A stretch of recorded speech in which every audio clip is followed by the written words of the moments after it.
ഞാൻ നിങ്ങളോട് പറഞ്ഞു, കഥയൊന്നും വിസ്തരിച്ച് പറയത്തില്ല, പറഞ്ഞാൽ സമയം പോകത്തേ ഉള്ളൂ, പൊരുൾ പിടികിട്ടത്തില്ല എന്ന് പറഞ്ഞില്ലേ?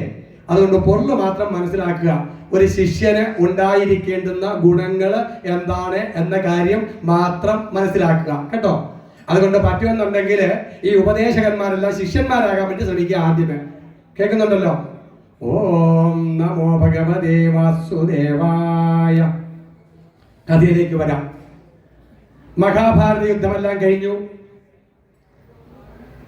ഭീമസേനന്റെ ഗദയുടെ അടിയേറ്റ് തുട ഞെരിഞ്ഞ് മരണത്തോട് മല്ലടിച്ച് കിടക്കുകയാണ് ദുര്യോധനൻ.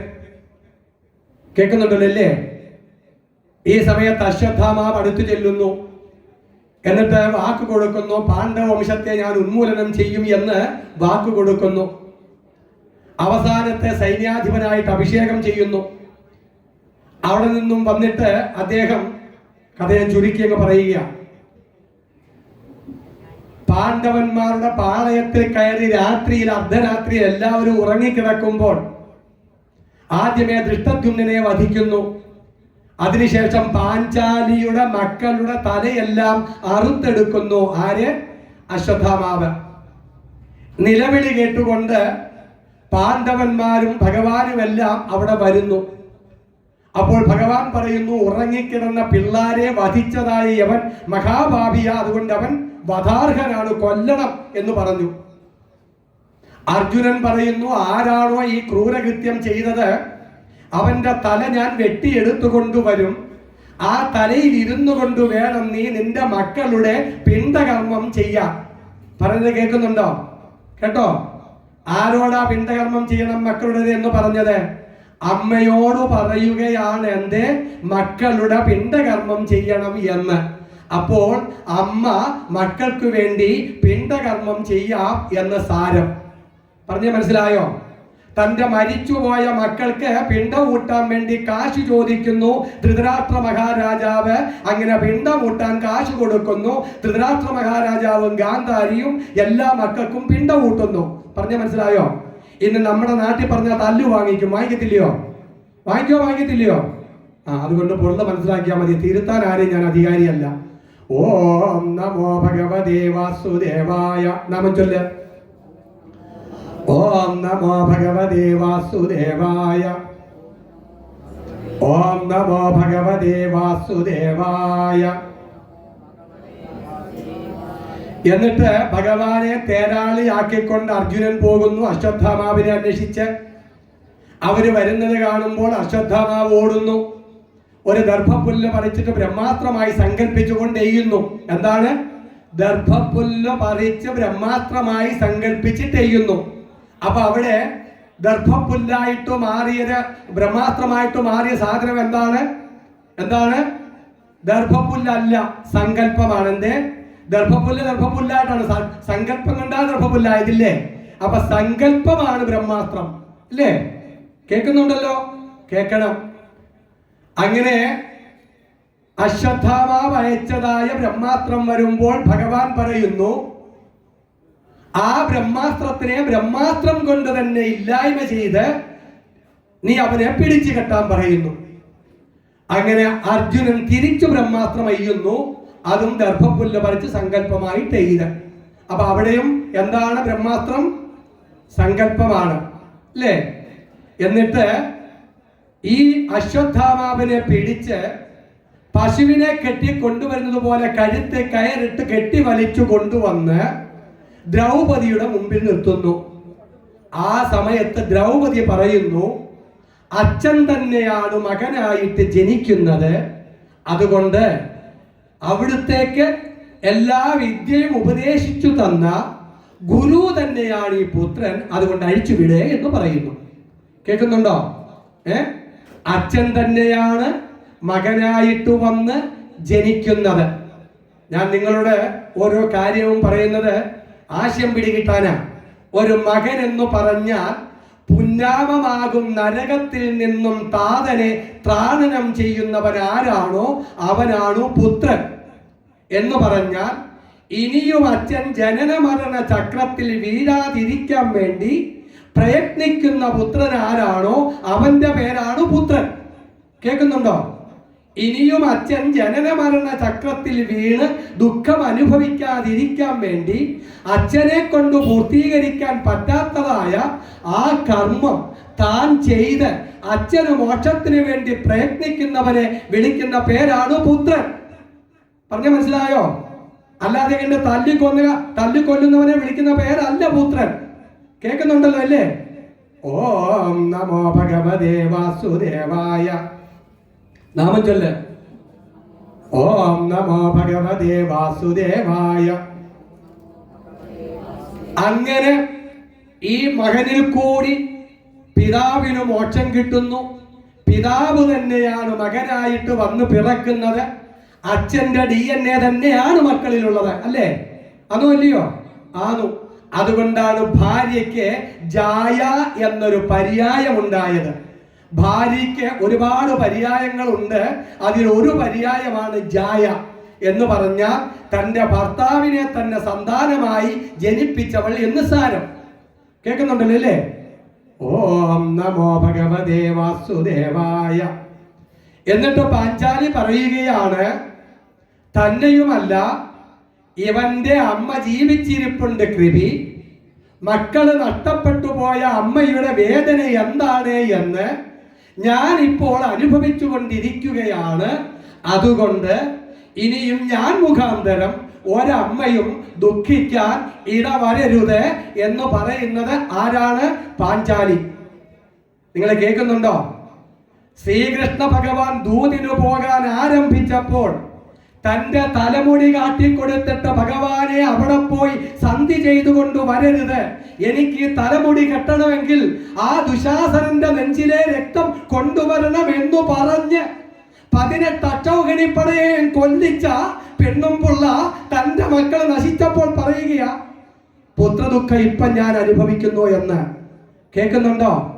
ഇവിടുത്തെ നേതാക്കന്മാർ ഓരോരുത്തരെയും വിട്ടു കൊല്ലിക്കും. അവന്റെ മക്കള് സുഖമായിട്ട് വല്ലോടത്തും പോയി പഠിച്ച് സുഖമായിട്ട് ജീവിക്കും. കേൾക്കുന്നുണ്ടോ നിങ്ങള്? അവനവന്റെ വീട്ടിലുണ്ടാകുമ്പോൾ മാത്രമേ പെറ്റതള്ളയുടെ വേദന എന്താണെന്ന് മനസ്സിലാകൂ. കേൾക്കുന്നുണ്ടോ? ഓം നമോ ഭഗവതേ വാസുദേവായ. ഓം നമോ ഭഗവതേ വാസുദേവായ. ഓം നമോ ഭഗവതേ വാസുദേവായ. അപ്പോൾ ഭഗവാനും പറഞ്ഞു, അഴിച്ചുവിടുക, ഇവനെ കൊല്ലണ്ട, പക്ഷേ കൊന്നതിന് തുല്യമാക്കണം. ഏറ്റവും വലിയ കൊന്നതിന് തുല്യമാക്കുക എന്നുള്ളതാണ് അപമാനം സഹിച്ച് ജീവിക്കുക എന്നുള്ളത്. പറഞ്ഞ മനസ്സിലാവുന്നുണ്ടോ? സ്വന്തം വീട്ടിലാണെങ്കിലും മാനം കെട്ട് ജീവിക്കേണ്ടി വരുന്നതിൽ പരമൊരു മരണം വേറെ ഇല്ല. ഉണ്ടോ? ഇല്ല. മനസ്സിലാക്കണം നമ്മള്. അതുകൊണ്ട് നാണം കെടുത്തി എന്തായി? തലമുടി മുഴുവൻ ചൊരച്ചു കളഞ്ഞു. അവന്റെ തലയിൽ ഒരു ചൂടാരത്നം ഉണ്ടായിരുന്നു, അതും എടുത്തു. ബ്രാഹ്മണന്റെ അഭിമാനത്തിന്റെ പ്രതീകമാണ് അവന്റെ ശിഖ, കൊടുമുടി. അതിനെ വടിച്ചെടുത്ത് കളഞ്ഞു. അങ്ങനെ എത്രത്തോളം അപമാനിതനാക്കാവോ അത്രത്തോളം അപമാനിതനാക്കി അവിടെ നിന്നും പുറത്താക്കി. കേൾക്കുന്നുണ്ടോ? കേൾക്കുന്നുണ്ടോ? ഓം നമോ ഭഗവതേ വാസുദേവായ. നാമം ചൊല്ല്. ഓം നമോ ഭഗവതേ വാസുദേവായ. ഓം നമോ ഭഗവതേ വാസുദേവായ. ഓം നമോ ഭഗവതേ വാസുദേവായ. ആ അശ്വത്ഥാമാവ് പിന്നീട് പുറത്തു പോയി കഴിയുമ്പോൾ ഒരു സാധാരണ നല്ല മനുഷ്യനാണെങ്കിൽ എന്തായിരിക്കും ചിന്തിക്കുക? എന്തായാലും എൻ്റെ കയ്യിൽ നിന്നും തെറ്റ് സംഭവിച്ചു. എന്നാലും ഒരു പെറ്റതള്ളയുടെ വേദനയിൽ നിന്നുകൊണ്ട് ആ അമ്മ കനിഞ്ഞത് കൊണ്ടല്ലേ എൻ്റെ ജീവൻ തിരിച്ചു കിട്ടിയത് എന്നായിരിക്കും ഒരു സാമാന്യ ബുദ്ധി വിചാരിക്കല്ലേ? ആണോ അല്ലയോ? പക്ഷേ അശ്വത്ഥാമാവ് വിചാരിച്ചത് അങ്ങനെയല്ല. ഇനിയും ഈ പാണ്ഡവരുടെ വംശത്തിൽ ആരെങ്കിലും അവശേഷിക്കുന്നുണ്ടോ? അവന്റെ വംശത്തിന്റെ ഉന്മൂലനം ചെയ്യും ഞാൻ. അതിനുവേണ്ടി ഏതെങ്കിലും തരി അവശേഷിക്കുന്നുണ്ടോ എന്ന അന്വേഷണമായിരുന്നു. അത്രയ്ക്കും പകയായിരുന്നു മനസ്സില്. കേൾക്കുന്നുണ്ടോ? അത്രയ്ക്കും പകയായിരുന്നു മനസ്സില്. അങ്ങനെ നോക്കിയപ്പോൾ അഭിമന്യുവിന്റെ ഭാര്യയായ ഉത്തര ഗർഭിണിയാണ് എന്ന് മനസ്സിലായി. അഭിമന്യു യുദ്ധത്തിൽ മരിച്ചുപോയതാണ്. ആ ഉത്തരയുടെ ഗർഭത്തെ ലക്ഷ്യമാക്കിക്കൊണ്ട് അശ്വത്ഥാമാവ് ബ്രഹ്മാസ്ത്രം പ്രയോഗിച്ചു. ആ ബ്രഹ്മാസ്ത്രം തന്റെ ഗർഭത്തെ നശിപ്പിക്കാൻ വരുന്നത് കണ്ട ഉത്തര പൊട്ടിക്കരഞ്ഞുകൊണ്ട് ഭഗവാനെ അഭയം വിളിച്ചു. ഭഗവാനെ വിളിച്ചിട്ട് പറഞ്ഞു, ഏ കൃഷ്ണ കൃഷ്ണ മഹായോഗിൻ, കൃഷ്ണ കൃഷ്ണ മഹായോഗിൻ, പാഹി പാഹി ജഗത്പതേ. ഈ ജഗത്തിന് മുഴുവനും പതിയായിരിക്കുന്നതായ ഭഗവാനെ, മഹായോഗിയായിരിക്കുന്ന ഹേ കൃഷ്ണ, എന്റെ ഗർഭത്തെ സംരക്ഷിക്കണമേ. അവിടുത്തെ അല്ലാതെ കണ്ടു മറ്റാരെയും ഈ ഭയത്തിൽ നിന്നും മോചിക്കാൻ വേണ്ടിയിട്ട് ഞാൻ കാണുന്നില്ല. എത്ര മൃത്യു പരസ്പരം, ബാക്കിയുള്ളവരെല്ലാം പരസ്പര ഭയത്തിൽ ജീവിക്കുന്നവരാ. പറയുന്ന മനസ്സിലായോ? ഭഗവാൻ അല്ലാതെ കണ്ടു ഭയത്തിൽ നിന്നും മോചിപ്പിക്കാൻ വേറൊരു ശക്തിയെയും കാണുന്നില്ല. ബാക്കി എല്ലാവരും ഭയത്തിൽ ജീവിക്കുന്നവരാ. നിങ്ങൾ വല്ലതും മനസ്സിലാക്കുന്നുണ്ടോ? അങ്ങോട്ടും ഇങ്ങോട്ടും വായി നോക്കിയിരിക്കുന്ന, അല്ലാണ്ട് ഈ പാരായണക്കാർ ശ്രദ്ധിച്ച് കേൾക്കുന്നുണ്ടോ? പുസ്തകം വായിച്ചു നടക്കുന്നല്ലേ ഉള്ളൂ. എത്ര മൃത്യു പരസ്പരം. അവനവന്റെ വീട്ടിൽ നോക്ക്. ഭർത്താവിനെ പേടിച്ചു ഭാര്യ, ഭാര്യയെ പേടിച്ചു ഭർത്താവ്, അമ്മായിയമ്മയെ പേടിച്ചു മക്കള്, മരുമക്കള്, മക്കളെ പേടിച്ച് അച്ഛനും അമ്മയും. ആണോ ഇല്ലയോ? അങ്ങോട്ടും ഇങ്ങോട്ടും ഭയത്തിൽ ജീവിക്കുക. ആണോ ഇല്ലയോ? ബന്ധുക്കളെ ഭയന്ന് മറ്റുള്ളവര്. തെക്കേക്കാരെ വടക്കേക്കാർക്ക് ഭയവാ, വടക്കേക്കാർക്ക് തെക്കേക്കാരെ ഭയവാ, കിഴക്കേക്കാർക്ക് പടിഞ്ഞാറ്റുകാരെ ഭയവാ. ആണോ ഇല്ലയോ?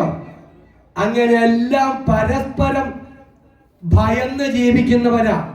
സ്വന്തം വീട്ടിലായാലും ബാഹ്യലോകത്തിലായാലും എത്ര മൃത്യു പരസ്പരം. സ്വന്തം വീട്ടിൽ പോലും ഈ ഭയം ഒഴിഞ്ഞ് ജീവിക്കാൻ ഒരു ജീവന് പറ്റുന്നില്ല. പറ്റുന്നുണ്ടോ? പറ്റുന്നുണ്ടോ? ആത്മാർത്ഥമായിട്ട് നിങ്ങൾ പറ, പറ്റുന്നുണ്ടോ? ഒരു വീട്ടിലെങ്കിലും ഭയമൊഴിഞ്ഞ് ജീവിക്കാൻ പറ്റുന്നില്ല. ഓം നമോ ഭഗവതേ വാസുദേവായ, ഓം നമോ ഭഗവതേ വാസുദേവായ, ഓം നമോ ഭഗവതേ വാസുദേവായ. ഇത് കേട്ടതായ ഭഗവാൻ തിരിച്ചു വന്നിട്ട് ആ ഗർഭത്തെ തന്റെ ചക്ര തേജസ് കൊണ്ട് സംരക്ഷിക്കുന്നു. അതിനുശേഷം ഭഗവാൻ പോകുന്നു. ഞാൻ കഥയങ്ങ് ചുരുക്കി പറയുക, കാരണം അല്ലെങ്കിൽ നമുക്ക് സമയം കാണത്തില്ല. അതിനുശേഷം ഭഗവാന് കുന്തിദേവിയുടെ അഭിപ്രായ പ്രകാരം 3 മാസം അവിടെ താമസിക്കുന്നു. പിന്നീട് ശരശയ്യയിൽ കിടക്കുന്നതായ ഭീഷ്മ പിതാമഹനിൽ കൂടി ധർമ്മപുത്രർക്ക് ജ്ഞാനോപദേശം ചെയ്യിക്കുന്നു. അങ്ങനെ ഭീഷ്മ പിതാമഹന്റെ ആ സ്വർഗാരോഹണ സമയത്ത് ഭഗവാൻ ശംഖചക്ര പങ്കജ ഗദാധാരിയായിട്ട് ദർശനം കൊടുക്കുന്നു. ഭീഷ്മ പിതാമഹൻ സ്വർഗത്തെ പ്രാപിക്കുന്നു. അതിനുശേഷം ഭഗവാൻ ദ്വാരകയിലേക്ക് പോകുന്നു. ഇവിടെ ഗർഭം പൂർണ്ണമായി ഉത്തരയുടെ ഗർഭത്തില് കിടക്കുമ്പോൾ ആ കുട്ടിക്ക് ഒരു ദിവ്യാനുഭൂതി ഉണ്ടാകുന്നു. നിങ്ങൾ കേൾക്കുന്നുണ്ടല്ലോ അല്ലേ? ആ ഉത്തരയുടെ ഗർഭത്തിൽ കിടക്കുന്ന കുട്ടിക്ക് ഒരു ദിവ്യാനുഭൂതി ഉണ്ടാകുന്നു. അതായത് അങ്കുഷ്ടമാത്രം വലുപ്പമുള്ളതായ ഒരു പ്രകാശം, ഒരു തേജസ് തൻ്റെ ചുറ്റിനും വലം വെച്ചുകൊണ്ട് തന്നെ സംരക്ഷിക്കുന്നു എന്നുള്ള ഒരു അനുഭൂതി. അങ്കുഷ്ടമാത്ര പുരുഷനെ, സർവാഭരണ വിഭൂഷിതനായിരിക്കുന്ന ഒരു ചൈതന്യത്തെ ഗർഭപാത്രത്തിൽ വെച്ച് ആ കുട്ടിക്ക് കാണാൻ പറ്റി. കേൾക്കുന്നുണ്ടോ? ആ ഗർഭം തികഞ്ഞ് ഉത്തര പ്രസവിച്ചു. ആ കുട്ടിക്ക് നാമകരണം ചെയ്തത് വിഷ്ണുരാധൻ എന്നായിരുന്നു. എന്ത്? വിഷ്ണുരാധൻ. പക്ഷേ ഗർഭപാത്രത്തിൽ കിടക്കുമ്പോൾ താൻ കണ്ടതായ ദിവ്യാനുഭൂതി ആ കുട്ടിക്ക് ഓർമ്മയിലുണ്ടായിരുന്നു. അതുകൊണ്ട് വളർന്നു വരുമ്പോൾ ഓരോ ശരീരങ്ങളെ കാണുമ്പോഴും ആ ശരീരത്തിൽ എന്നെ സംരക്ഷിച്ച ദേഹിയുണ്ടോ എന്ന് അന്വേഷിക്കുന്ന സ്വഭാവമുണ്ടായി കുട്ടിക്ക്. കേൾക്കുന്നുണ്ടോ? ഓരോ ദേഹത്തിലും ഇരിക്കുന്ന ദേഹിയെ എനിക്ക് ഗർഭപാത്രത്തിൽ കാണാൻ പറ്റിയതുപോലെ കാണാൻ പറ്റുമോ എന്ന് പരീക്ഷിക്കുന്ന സ്വഭാവമുണ്ടായിരുന്നു ആർക്ക്? പരീക്ഷത്തിന്. എന്ന് പറഞ്ഞാൽ ദേഹത്തെ കാണാനല്ല, ദേഹിയെ കാണുവാനുള്ള ജിജ്ഞാസുവായിരുന്നു ആര്? പരീക്ഷത്ത്. കേൾക്കുന്നുണ്ടോ നിങ്ങള്? ദേഹത്തെ അല്ല, ദേഹിയെ, ആത്മാവിനെ അറിയുവാനും അനുഭവിക്കുവാനും ഉള്ള ജിജ്ഞാസുവായിരുന്നു ആര്? പരീക്ഷത്ത്. ഭാഗവതം വായിക്കുന്ന നിങ്ങൾക്ക് ആർക്കെങ്കിലും, എനിക്കും എന്റെയും നിങ്ങളുടെയും ദേഹത്തിലിരിക്കുന്ന ദേഹിയെ കാണാനുള്ള ജിജ്ഞാസയുണ്ടോ? ഉണ്ടോ? ഇല്ല. അതുകൊണ്ടാ ഭാഗവതം നമുക്ക് കേട്ടത് മാത്രം മിച്ചമാകുന്നത്. പറഞ്ഞ മനസ്സിലായോ? ആത്മാവിനെ അറിയുവാനും അനുഭവിക്കുവാനുമുള്ള ജിജ്ഞാസ ഇതുവരെ നമ്മളിൽ ഉണ്ടായിട്ടില്ല. ഉണ്ടോ? ഇല്ല. അതുകൊണ്ട് ആദ്യം വേണ്ടുന്നത് ഈ പരീക്ഷത്തിന് ഉള്ളതുപോലെയുള്ള ജിജ്ഞാസ ഉണ്ടാകണം. അങ്ങനെ ഓരോ ദേഹത്തിലെയും ദേഹിയെ കാണുവാൻ ജിജ്ഞാസയോടുകൂടി പരീക്ഷിക്കുന്നവനായതുകൊണ്ട് അദ്ദേഹത്തിന് കിട്ടിയ പേരാണ് പരീക്ഷിത്ത്. എന്താണ്? പരീക്ഷിത്ത്. ആ ജിജ്ഞാസയോടുകൂടി ദേഹിയെ കാണുവാൻ വേണ്ടി പരീക്ഷിക്കുന്നവനായതുകൊണ്ട് പരീക്ഷിത്തെ എന്ന പേരുണ്ടായി. ഞാൻ പറഞ്ഞു കേൾക്കുന്നുണ്ടോ? അപ്പം ഭാഗവതം കേൾക്കുവാൻ ആദ്യം നമുക്ക് വേണ്ടുന്ന ഗുണം വൈകിട്ട് എത്ര കാശ് കിട്ടുമെന്നുള്ളതാണോ, അതോ ആത്മാവിനെ അറിയുവാനുള്ള ജിജ്ഞാസയാണോ വേണ്ടത്? അതില്ലാതെ എന്ത് പോയത് കൊണ്ട് ആ ഭാഗവത പാരായണക്കാർക്ക് എനിക്കുൾപ്പെടെ എന്തുണ്ടാകാഞ്ഞ് കേട്ടത് മാത്രം മിച്ചമായത്. പറഞ്ഞാൽ മനസ്സിലായോ? പറഞ്ഞാൽ മനസ്സിലാകുന്നുണ്ടോ? ഓം നമോ ഭഗവതേ വാസുദേവായ. ഓം നമോ ഭഗവതേ വാസുദേവായ. ഓം നമോ ഭഗവതേ വാസുദേവായ. ഭഗവത്ഗീതയില് ഭഗവാൻ അർജുനനോട് പറയും, 4 രീതിയിലെ ആൾക്കാർ എന്നെ ഭജിക്കും അർജുന. ചതുർവിധ പുരുഷ ഭജന്തേ മാം സുഹൃതിനോ അർജുന. 4 രീതിയിലെ സുഹൃതികളാണ് എന്നെ ഭജിക്കുന്നത്. ആരൊക്കെയാ? ആർത്തോ, ദുഃഖമുള്ളവരുടെ ദുഃഖത്തെ ഇല്ലായ്മ ചെയ്യാൻ. ജിജ്ഞാസു, എന്നെ അറിയുവാൻ ആഗ്രഹമുള്ളവർ എന്നെ ഭജിക്കും. അർത്ഥാർത്ഥി, സമ്പത്ത് വേണ്ടുന്നവർ സമ്പത്തുണ്ടാകാൻ വേണ്ടി എന്നെ ഭജിക്കും. ജ്ഞാനീനാം, ജ്ഞാനികള് അവരുടെ ആ അനുഭൂതി നിലനിർത്താൻ വേണ്ടിയിട്ട് എന്നെ ഭജിക്കും. ഇങ്ങനെ 4 രീതിയിലെ ആൾക്കാര് എന്നെ ഭജിക്കും. ഇതിലേതിൽപ്പെടും നമ്മള്? ഇതിലേതിൽപ്പെടും നമ്മള്? ജ്ഞാനികളാണോ? അല്ല. ജിജ്ഞാസുക്കളാണോ? അല്ല. അർത്ഥാർത്ഥിയും ആർത്തന്മാരുമാ. ദുഃഖശമനത്തിനും കാശുണ്ടാക്കാൻ വേണ്ടിയിട്ടും ഭഗവാനെ ഭജിക്കുന്നവരാ. പറഞ്ഞ മനസ്സിലായോ? മറിച്ച് ഭാഗവതം കേൾക്കാനുള്ള യോഗ്യത അത് രണ്ടുമല്ല, ജിജ്ഞാസു. എന്താണ്? ആത്മാവിനെ അറിയുവാനുള്ള ജിജ്ഞാസയോടുകൂടി ഭാഗവതത്തെ സമീപിക്കണം. ഇന്നലെ ഞാൻ നിങ്ങളോട് പറഞ്ഞു, ആത്മതത്വത്തെ അറിഞ്ഞിടുവാൻ ഇതേ നല്ലു. എന്താണ്? ആത്മതത്വം അറിയുവാൻ വേണ്ടിയിട്ടാണ് ഈ ഗ്രന്ഥം. പറഞ്ഞ മനസ്സിലായോ? ഒരു ഭാഗവതം കൊണ്ടുവരണം കേട്ടോ, കിളിപ്പാട്ട് ഭാഗവതം. മാതൃഭൂമിയുടെ തന്നെ വേണേ, മാതൃഭൂമിയുടെ വേണം. ഓം നമോ ഭഗവതേ വാസുദേവായ. കേൾക്കുന്നുണ്ടോ? പരീക്ഷത്തിന് ഭാഗവതം പ്രയോജനപ്പെട്ടതിന്റെ ഒന്നാമത്തെ ഗുണം മനസ്സിലായോ? ജിജ്ഞാസുവായിരുന്നു. എന്തിന്റെ ജിജ്ഞാസു? ആത്മാവിനെ അറിയുവാനുള്ള ജിജ്ഞാസുവായിരുന്നു. ശ്രീകൃഷ്ണ ഭഗവാന്റെ സ്വധർമ്മപ്രാപ്തി കഴിഞ്ഞു. അതിനുശേഷം ഈ പരീക്ഷത്തിനെ രാജാവായിട്ട് അഭിഷേകം ചെയ്തു. തുടർന്ന് മഹാപ്രസ്ഥാനം ചെയ്തു പാണ്ഡവന്മാര്. കേൾക്കുന്നുണ്ടല്ലോ അല്ലേ? പരീക്ഷിത്ത് മഹാരാജാവ് രാജാവായിരിക്കുമ്പോൾ 3 അശ്വമേധയാഗങ്ങൾ നടത്തി. അതിനുശേഷം അദ്ദേഹം ദേശാടനം ചെയ്യുകയായിരുന്നു. കഥ പറയുകയാണ്. കേൾക്കുന്നുണ്ടല്ലേ? സരസ്വതി നദിയുടെ തീരത്ത് വെച്ച് അദ്ദേഹം ഒരു കാഴ്ച കാണുന്നു. ഒറ്റക്കാലിൽ ഒരു പശു നിൽക്കുന്നു, അല്ല ഒറ്റക്കാലിൽ ഒരു കാള നിൽക്കുന്നു. വെളുത്തു തുടുത്ത ഒരു കാള. അതിൻ്റെ അടുത്ത് ഒരു പശു നിൽക്കുന്നു. 2 കൂട്ടരും കരയുകയാണ്. കാളക്ക് എത്ര കാലുണ്ട്? ഒറ്റക്കാല്. 2 കൂട്ടരും കരയുകയാണ്. രാജവേഷങ്ങളൊക്കെ അണിഞ്ഞ ഒരുത്തൻ ഇവരെ ഉപദ്രവിക്കുന്നു. രാജാവ് അടുത്തു ചെന്നു. മനസ്സിലായി ഒറ്റക്കാലിൽ നിൽക്കുന്നത് ധർമ്മദേവനാണ്. കഥയാകട്ടോ, ധർമ്മദേവനാണ്. അടുത്തു നിന്ന് കരയുന്നത് ഭൂമിദേവിയാണ് എന്ന് മനസ്സിലായി. കേൾക്കുന്നുണ്ടല്ലോ, ഭൂമിദേവിയാണെന്ന് മനസ്സിലായി. അവരെ ഉപദ്രവിക്കുന്ന രാജാവ് കലിയാണ് എന്നും മനസ്സിലായി. എന്താണ്? അപ്പൊ ധർമ്മത്തെയും ഭൂമിയെയും ഉപദ്രവിക്കുന്നത് കലിയാണ് എന്ന് മനസ്സിലായി. ഈ കലിയെ വധിക്കാൻ വേണ്ടിയിട്ട് രാജാവ് വാളെടുത്തു. കലി അഭയം പ്രാപിച്ചു. അഭയം പ്രാപിച്ചവനെ കൊല്ലാൻ പാടില്ല, അതുകൊണ്ട് കൊന്നില്ല. എൻ്റെ രാജ്യത്തിൽ നിന്നും പുറത്തു പോകണം എന്ന് പറഞ്ഞു. അപ്പോൾ ആ കലി പറഞ്ഞു, ഭൂമണ്ഡലം മുഴുവനും അവിടുന്ന് അടക്കി വാഴുമ്പോൾ ഇനി ഞാൻ എങ്ങോട്ട് പോകണം? അതുകൊണ്ട് എനിക്ക് ഇരിക്കാനുള്ള സ്ഥലം പറഞ്ഞു തരണം എന്ന് പറഞ്ഞു. അങ്ങനെ എവിടൊക്കെയാണോ കലിക്കിരിക്കാനുള്ള സ്ഥാനം രാജാവ് നിർണയിച്ച് കൊടുത്തു. അവിടൊക്കെ എപ്പോഴും കലിയുണ്ടാകും.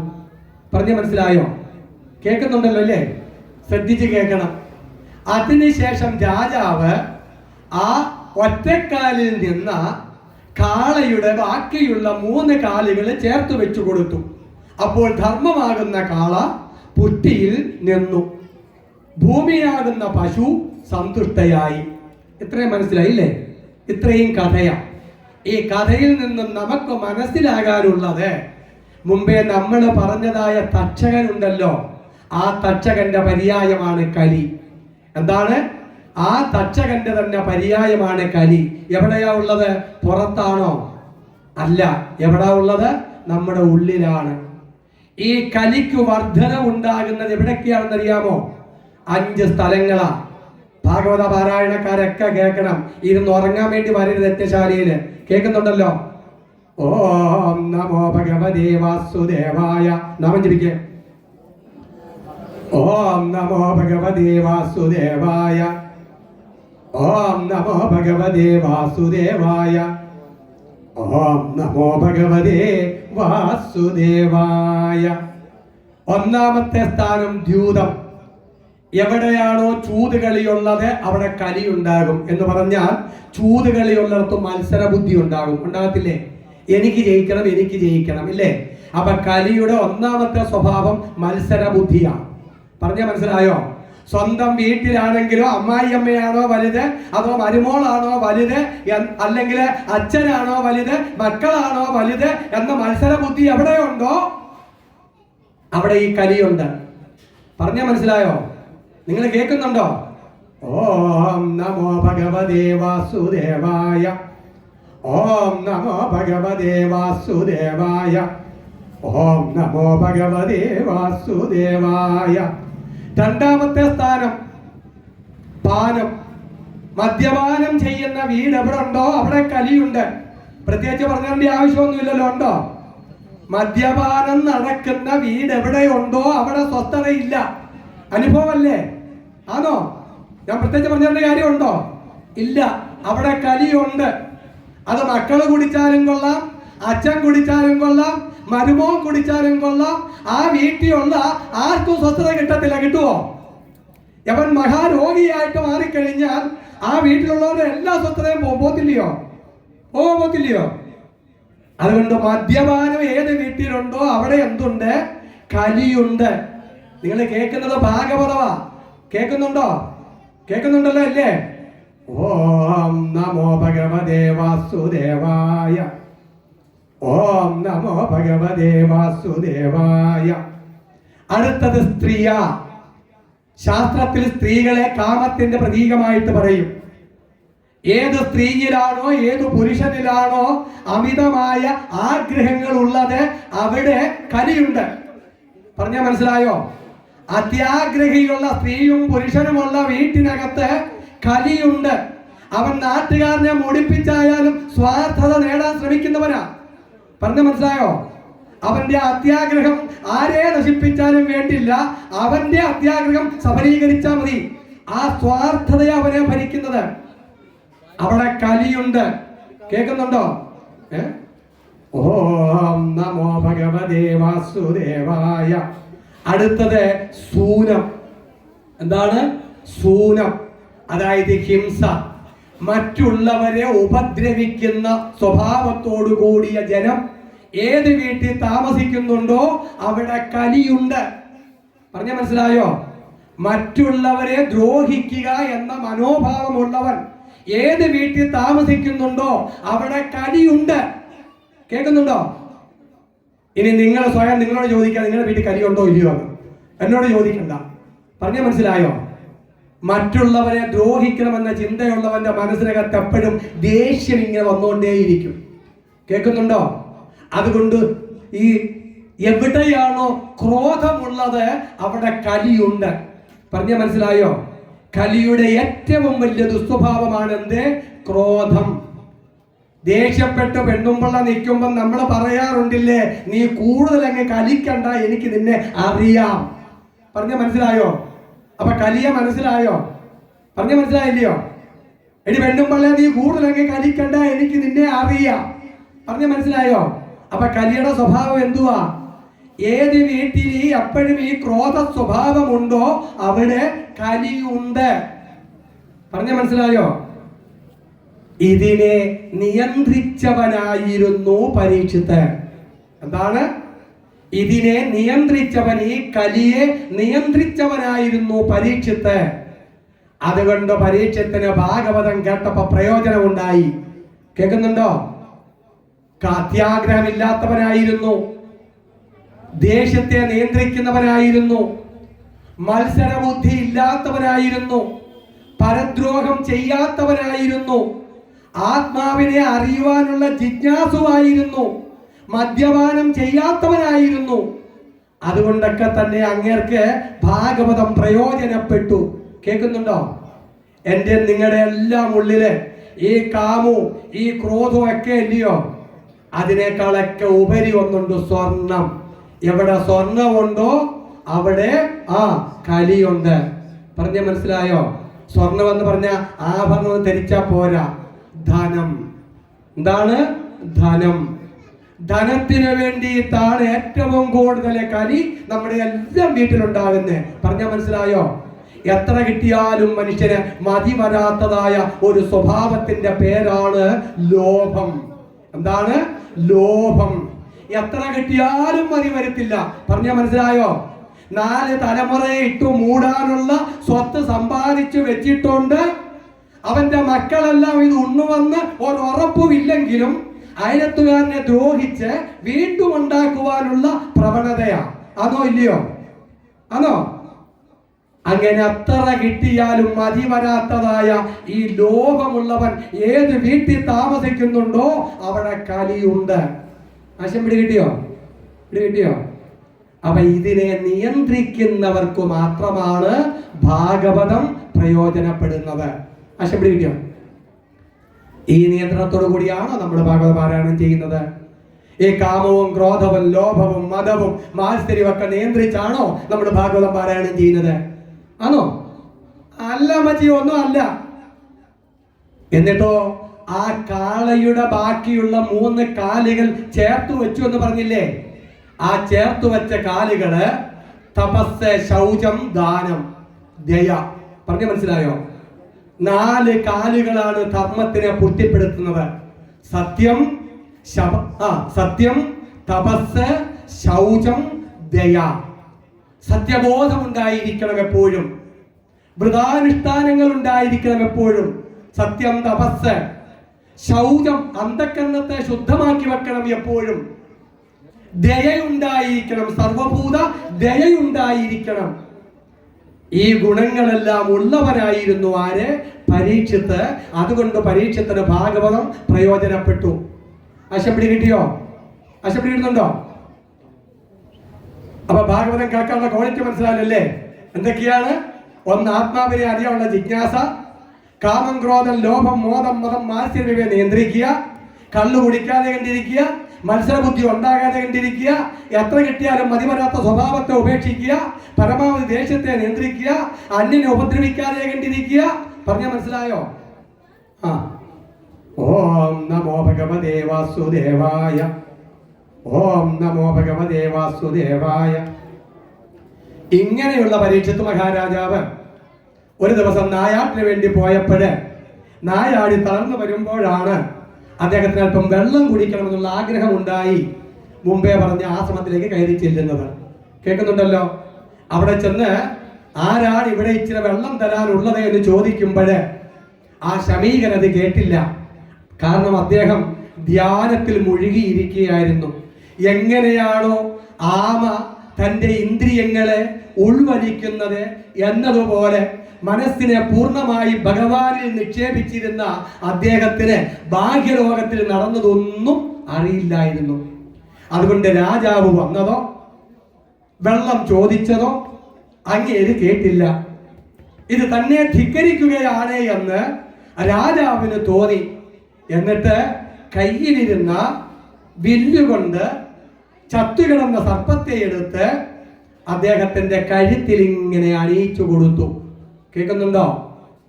എന്നിട്ട് അതിട്ട് കഴിഞ്ഞപ്പോൾ ഇദ്ദേഹത്തിന് പെട്ടെന്ന് പശ്ചാത്താപമുണ്ടായി. എന്താണ് പശ്ചാത്താപം? ഈശ്വര സാക്ഷാത്കാരത്തിന് വേണ്ടുന്ന ഏറ്റവും വലിയൊരു ഗുണമാണ് എന്ത്? പശ്ചാത്താപം. എന്താ കാര്യം?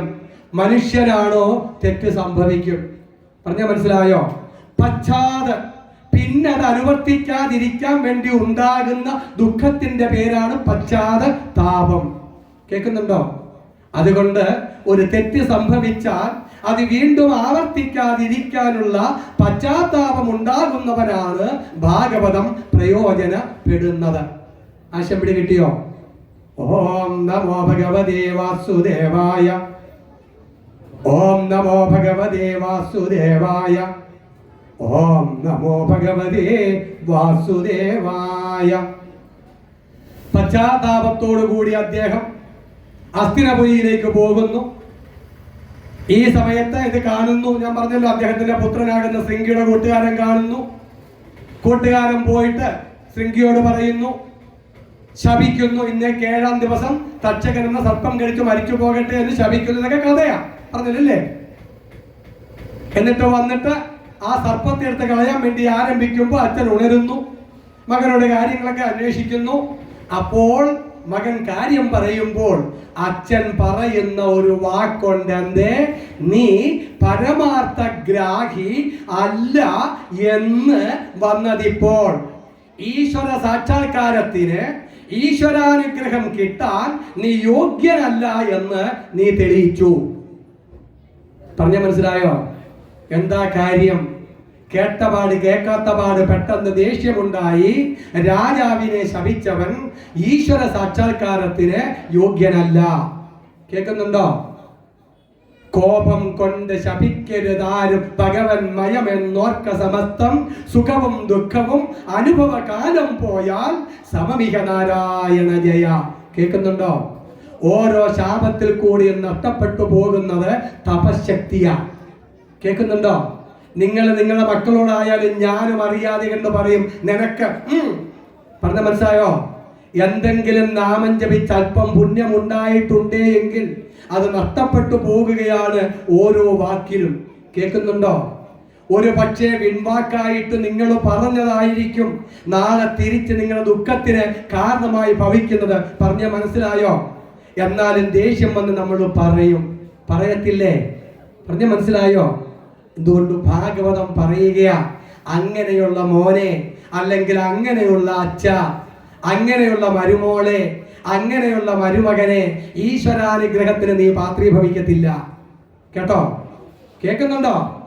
ഈശ്വരാനുഗ്രഹത്തിന് നീ പാത്രീഭവിക്കത്തില്ല.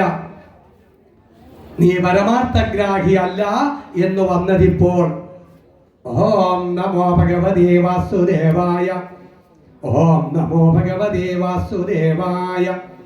എന്നിട്ട് തന്റെ ശിഷ്യനാകുന്ന ഗൗരമുഖൻ എന്ന് വിളിച്ചിട്ട് രാജാവിന്റെ അടുക്കൽ പറഞ്ഞു വിട്ട് കാര്യം ബോധിപ്പിക്കുന്നു. രാജാവ് കാര്യങ്ങൾ ഗ്രഹിക്കുന്നു. അപ്പോൾ രാജാവ് പറയുന്നത് ഇതാണ്, അമ്മയുടെ ഗർഭപാത്രത്തിൽ വെച്ച് മരിച്ചു പോകേണ്ടുന്ന എന്നെ ഇത്രയും കാലം ഭഗവാൻ സംരക്ഷിച്ചു. ഇനി അത് മതി എന്ന് ഭഗവാന്റെ നിശ്ചയമെങ്കിൽ അങ്ങനെയാകട്ടെ.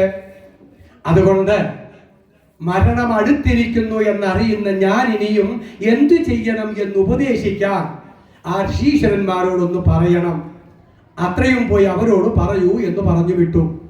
എന്നിട്ട് അദ്ദേഹം മകനെ രാജ്യാഭിഷേകമൊക്കെ ചെയ്ത് എല്ലാം ഉപേക്ഷിച്ച് സർവസംഘ പരിത്യാഗിയായി ഒരു ശപഥം ചെയ്തു. ഇന്നു മുതൽ ഞാൻ വെള്ളം കുടിക്കില്ല, ആഹാരം കഴിക്കത്തില്ല. യാതൊരു വിശപ്പും ദാഹവുമാണോ എന്നെ കീഴ്പ്പെടുത്തി എന്നെ കൊണ്ട് ഈ ദുഷ്ടപ്രവൃത്തി ചെയ്യിപ്പിച്ചത്, ആ വിശപ്പിനെയും ദാഹത്തിനെയും ഞാൻ കീഴ്പ്പെടുത്തും. പറഞ്ഞ മനസ്സിലായോ? പരീക്ഷത്തിന് ആ ഒരു ഗുണമുണ്ടായിരുന്നു. എനിക്കോ നിങ്ങൾക്കോ പറ്റുമോ? പറ്റത്തില്ല. അപ്പൊ നിങ്ങളൊരു കാര്യം മനസ്സിലാക്കുക, വിശപ്പും ദാഹവും ഒക്കെ സഹിച്ചുകൊണ്ടിരുന്ന 7 ദിവസം ഭാഗവതമൊന്നും കേൾക്കാൻ പറ്റില്ല. പറ്റുമോ? പറ്റത്തില്ല. തളർന്നു പോകും മനസ്സ്. അപ്പൊ അതിന്റെ സ്ഥാനം എന്താ പഠിപ്പിക്കുന്നത്? എപ്പോഴാ വിശപ്പും ദാഹവും ഒക്കെ അറിയുന്നത്? ഏകാഗ്രത നഷ്ടപ്പെട്ടു പോകുമ്പോഴാ. ആണോ ഇല്ലയോ? നല്ല ഏകാഗ്രതയിൽ നമ്മൾ ലയിച്ചിരിക്കുമ്പം വിശപ്പും ദാഹവും അറിയുമോ? അറിയില്ല. അപ്പോൾ അതിനെ അതിജീവിക്കാനുള്ള ഏകാഗ്രത സമ്പാദിച്ചിട്ടുള്ളവനായിരുന്നു ആര്? പരീക്ഷിത്ത് മഹാരാജാവ്. ആ ഏകാഗ്രതയോടുകൂടിയാണ് പരീക്ഷിത്ത് ഭാഗവതം കേട്ടത്. ആ ഏകാഗ്രതയോടുകൂടിയാണോ ഞാൻ പറയുന്നത്? നോക്കുക, നിങ്ങൾ എപ്പോൾ എഴുന്നേറ്റ് പോകുമെന്ന് നോക്കിക്കൊണ്ടാ ഞാൻ പറയുന്നില്ലേ. എപ്പോഴാ നിർത്തുന്നതെന്ന് ചിന്തിച്ചോടാ നിങ്ങൾ കേൾക്കുന്നേ. ആണോ ഇല്ലയോ? ഏകാഗ്രതയോടെ ഭാഗവതം കേൾക്കുന്നവരോ വല്ലോ ആണോ? ഒന്നുമല്ല. പ്രയോജനപ്പെടാത്തന്റെ കാര്യം മനസ്സിലായല്ലോ അല്ലേ? ഓം നമോ ഭഗവതേ വാസുദേവായ. എന്നിട്ട് അദ്ദേഹം ഗംഗാതീരത്ത് കിഴക്കോട്ട് ദർഭ വിരിച്ച് വടക്കോട്ട് നോക്കിയിരിക്കുന്നു. ഋഷീശ്വരന്മാരെല്ലാം വരുന്നു. അവരോടെല്ലാം ചോദിക്കുന്ന ഒറ്റ ചോദ്യമാണ്, എന്തേ? ആസന്ന മൃത്യുവായവന്റെ കർത്തവ്യം എന്തേ? മരണം അടുത്തിരിക്കുന്നവൻ എന്തു ചെയ്യണം? എന്താണ്? മരണം അടുത്തിരിക്കുന്നവൻ എന്തു ചെയ്യണം? അവരെല്ലാം ഓരോരോ ശാസ്ത്രങ്ങളിലൊക്കെ അരിച്ചു പെറുക്കിയപ്പോഴും ഉത്തരം കൊടുക്കാൻ പറ്റാതെ കണ്ടിരിക്കുമ്പോൾ സുഖബ്രഹ്മർഷി അവിടെ വരുന്നു, പൂജിച്ചു സ്വീകരിക്കുന്നു. അദ്ദേഹം ഉപവിഷ്ടനാകുന്നു. എല്ലാവരും ഇരിക്കുന്നു. രാജാവ് 2 കൈയും തലേ വെച്ചുകൊണ്ട് ഇങ്ങനെ നിൽക്കുന്നു. രാജാവിനോട് പറഞ്ഞു, ഇരിക്ക്. ചോദ്യം ചോദിക്കാൻ പറയുന്നു. രാജാവ് ചോദിക്കുന്നു, ആസന്ന മൃത്യുവായവന്റെ കർത്തവ്യം എന്തേ? മരണമടുത്തിരിക്കുന്നവന്റെ കർത്തവ്യം എന്തേ? കേൾക്കുന്നുണ്ടോ? ഒറ്റ വാക്കിൽ ഉത്തരം കൊടുത്തു, അന്ത്യകാലേ നാരായണ സ്മൃതി. ഭഗവാനെ സ്മരിച്ചുകൊണ്ട് മരിക്കാൻ പറ്റണം. എന്താണ്? ഭഗവാനെ സ്മരിച്ചുകൊണ്ട് മരിക്കാൻ പറ്റണം. അന്ത്യകാലേ നാരായണ സ്മൃതി. മരിക്കാൻ നേരത്ത് ഭഗവാനെ സ്മരിക്കാൻ പറ്റണം. ചേച്ചി, എനിക്കോ നിങ്ങൾക്കോ പറ്റുമോ? നമ്മളങ്ങ് വിചാരിക്കും, മരിക്കാൻ നേരത്തെ അങ്ങ് വിചാരിച്ചാൽ മതിയല്ലോ ഭഗവാനെ, ഇല്ലയോ? വിചാരിക്കാൻ പറ്റുമോ? പറ്റത്തില്ല. ഇനി ആരാ ആസന്ന മൃത്യുവായിരിക്കുന്നവൻ? ആരാണമ്മേ? ഇവിടെ നിന്ന് എഴുന്നേക്കുന്നുള്ള വല്ല ഉറപ്പും എനിക്കുണ്ടോ? നിങ്ങൾക്കുണ്ടോ? സത്യമെന്ന് പറയുന്നത് എപ്പോഴും നമ്മളെ പിന്തുടർന്ന് നടക്കുന്ന മരണം മാത്രമാ. ആണോ ഇല്ലയോ? ഏത് സമയത്താണ് ആ മരണമാകുന്ന സർപ്പം നമ്മളെ പിടിക്കുന്നതെന്ന് പറയാൻ പറ്റുമോ? അതുകൊണ്ട് എപ്പോഴും മരണവക്രത്തിൽ പെട്ടിരിക്കുന്ന ആസന്ന മൃത്യുവായിട്ടുള്ളവരാ നമ്മൾ ഓരോരുത്തരും. ആണോ ഇല്ലയോ? അപ്പൊ നമ്മുടെ കർത്തവ്യം എന്താണ്? മരിക്കാൻ നേരത്ത് നാരായണ എന്ന് സ്മരിച്ചുകൊണ്ട് മരിക്കാൻ പറ്റണമെങ്കിൽ എന്തു വേണം? മനസ്സിന് സദാസമയവും ഭഗവാനെ സ്മരിക്കുക എന്നത് സ്വഭാവമായിട്ട് മാറണം. അതല്ല എങ്കിൽ നമ്മൾ മരിക്കാൻ കിടക്കുന്ന നേരത്ത് നമ്മുടെ മനസ്സിൽ പൊന്തി വരുന്ന പ്രാരബ്ധം എന്തായിരിക്കും എന്ന് നമുക്ക് പറയാൻ പറ്റില്ല. പറ്റുമോ? ഇഷ്ടപ്പെട്ട ഒരു സ്വപ്നം പോലും നമുക്ക് കാണാൻ പറ്റില്ല. നമ്മളെ കൊണ്ട് പറ്റുമോ? ഇന്ന് ഞാൻ ഉദ്ദേശിക്കുന്ന സ്വപ്നം എനിക്ക് കാണാൻ പറ്റുമോ? മനസ്സെന്താണോ സൃഷ്ടിക്കുന്നത് അത് കാണാനേ പറ്റൂ. ഇത്രയല്ലേ ഉള്ളൂ. അതുകൊണ്ട് മനസ്സിന്റെ സ്വഭാവം സദാ ഈശ്വര സ്മരണയാണ് എങ്കിൽ അന്ത്യകാലത്തിലും ഭഗവാനെ സ്മരിച്ചിരിക്കും. കേൾക്കുന്നുണ്ടോ? അതുകൊണ്ട് ഇടതടവില്ലാതെ കണ്ട് ഭഗവാനെ സ്മരിച്ചോളുക. ഭാഗവതം ആദ്യം മുതൽ അവസാനം വരെയും അതിനുള്ള മാർഗങ്ങളാണ് പറഞ്ഞു കൊടുക്കുന്നത്. ആ സ്വഭാവം പരീക്ഷത്തിനുള്ള കാരണം കൊണ്ട് പരീക്ഷത്തിന് ഭാഗവതം പ്രയോജനപ്പെട്ടു. പറഞ്ഞ മനസ്സിലായോ? ഭാഗവതം പറയാനും പഠിക്കാനും പഠിപ്പിക്കാനും നടക്കുന്ന എന്നെ പോലുള്ളവർക്കും നിങ്ങളെ പോലുള്ളവർക്കും അതില്ലാത്തത് കൊണ്ട് അന്ത്യകാലം വരെയും ഭഗവാനെ ഇങ്ങനെയൊക്കെ പറഞ്ഞ് നടക്കാൻ പറ്റട്ടെ. പറഞ്ഞാൽ മനസ്സിലായോ? ആശം പിടി കിട്ടിയോ? അതുകൊണ്ട് പരീക്ഷത്തിന് ഭാഗവതം പ്രയോജനപ്പെട്ടു, ശൗനകാദികൾക്ക് പ്രയോജനപ്പെട്ടില്ല. പരീക്ഷത്ത് ഉത്തമ അധികാരി. കേൾക്കുന്നുണ്ടോ? പരീക്ഷത്ത് ഉത്തമ അധികാരി. ഇതിന് വേറൊരു തത്വം കൂടിയുണ്ട്. ശമീകരൻ നമ്മുടെ ഉള്ളിലുണ്ട്. തക്ഷകനില്ലേ, അതുപോലെ നമ്മുടെ ഉള്ളിൽ ശമീകനുമുണ്ട്. എന്താണെന്നറിയാമോ? ആഴവും തിരയും കാറ്റും ആഴവും പോലെ ഞങ്ങളും. ആഴവും തിരയും കാറ്റും, നമ്മുടെ ഉള്ളിന്റെ ആഴം സമുദ്രത്തിന്റെ അഗാധതയിലെ നിശബ്ദത പോലെ നിശബ്ദമാനമായിരിക്കുന്ന ശമീകമാണ്. പറഞ്ഞ മനസ്സിലായോ? പക്ഷേ മനസ്സിന്റെ ഉപരിതലം ആ കടലിലെ പോലെ തിരമാലകളാകുന്ന ചിന്തകളാൽ നിറഞ്ഞിരിക്കുന്നതാണ്. പറഞ്ഞ മനസ്സിലായോ? അതുകൊണ്ട് ശമീകൻ നമ്മുടെ ഉള്ളിലുള്ള ശാന്തമായ തലവും വില്ല് നമ്മുടെ മനസ്സും ആ ചത്ത പാമ്പ് ചിന്തകളുമാണ്. ആ ചിന്തകളാകുന്ന സർപ്പത്തിനെ മനസ്സാകുന്ന വില്ലുകൊണ്ട് നമ്മൾ നമ്മുടെ ഉള്ളിലുള്ള ശാന്തതയിൽ ചാർത്തി, ശാന്തതയെ അനുഭവിക്കാതെ കണ്ട് മനസ്സിലാകാതെ കണ്ട് കഴിയുന്നവരാ. ആശം പിടികിട്ടിയോ? അതുകൊണ്ട് തക്ഷകനും ഉള്ളിലുണ്ട്, ശമീകനും ഉള്ളിലുണ്ട്, എല്ലാം ഉള്ളിലുണ്ട്. ആ ശമീകനെ തെളിച്ച് അനുഭവിപ്പിക്കുവാനുള്ളതായ വിദ്യയാണ് ശ്രീമദ് ഭാഗവതം. ആ ശമീകനാണ് ആത്മതത്വം. ആശം പിടികിട്ടിയോ? ആത്മതത്വത്തെ അറിഞ്ഞിടുവാൻ ഇതേ നല്ലു. ഈ ആത്മതത്വമാണ് ശമീകൻ. ആ ശമീകനെ മറച്ചിരിക്കുന്നത് മനസ്സാകുന്ന വില്ലുകൊണ്ട് നമ്മൾ ചാർത്തിയിരിക്കുന്ന സർപ്പമാകുന്ന ചിന്തകളാണ്. അതിനെ ഒന്ന് മാറ്റിയാൽ ആഴവും തിരയും കാറ്റും. ആ കാറ്റിനെ ഒന്നടക്കിയാൽ, തിരകൾ കെട്ടടങ്ങിയാൽ, ആ സമുദ്രത്തിന്റെ അഗാധതയിലെ ആ നിശബ്ദത, ആ ശാന്തത നമുക്ക് അനുഭവിക്കാൻ സാധ്യമാകുന്നു. മനസ്സിലായില്ലേ? അങ്ങനെ ആർക്കു പറ്റുന്നുണ്ടോ അവർക്ക് ഭാഗവതം പ്രയോജനപ്പെടും. ഇല്ലെങ്കിൽ കുറെ ഇങ്ങനെ പറയാം, കുറെ ഇങ്ങനെ കേൾക്കാം എന്നല്ലാതെ വലിയ സംഭവമൊന്നുമില്ല. ആശം പിടി കിട്ടിയല്ലേ? ഓം നമോ ഭഗവതേ വാസുദേവായ. ഓം നമോ ഭഗവതേ വാസുദേവായ. കായേന വാചാ മനസേന്ദ്രിയേർവ ബുദ്ധ്യാത്മനാ വാ ഭഗവതേ സ്വഭാവാത് കരോമി യദ്യത് സകലം പരസ്മൈ ലക്ഷ്മീനാരായണായേതി സർവം സമർപ്പയാമി. ഹരി ഓം തത്സത്. ഹരി ഓം തത്സത്. ഹരി ഓം തത്സത്. 5 മണിക്ക് ലളിതാ സഹസ്രനാമ ജപം ഉണ്ടാകും. ഇന്നലെ 2 പേരുണ്ടായിരുന്നു, അതുകൊണ്ട് കുറച്ച് നേരം അർത്ഥം പറഞ്ഞു. ബാക്കിയുള്ളവരൊക്കെ വന്നു കഴിഞ്ഞാൽ സഹസ്രനാമം ഒരുമിച്ച് ജപിക്കാം.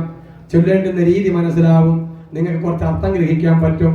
ആവശ്യക്കാരന് ഔചിത്യമില്ല, എല്ലാറ്റിനും സമയമുണ്ട്. ഇതിന് മാത്രം നമ്മൾ സമയമില്ലാത്തവരാ. അങ്ങനെ വിചാരിക്കാൻ സമയം ഉണ്ടാക്കി വന്നാൽ പ്രയോജനപ്പെടും. 5 മണിക്ക് എല്ലാവരും വരിക കേട്ടോ. ഹരിയോ.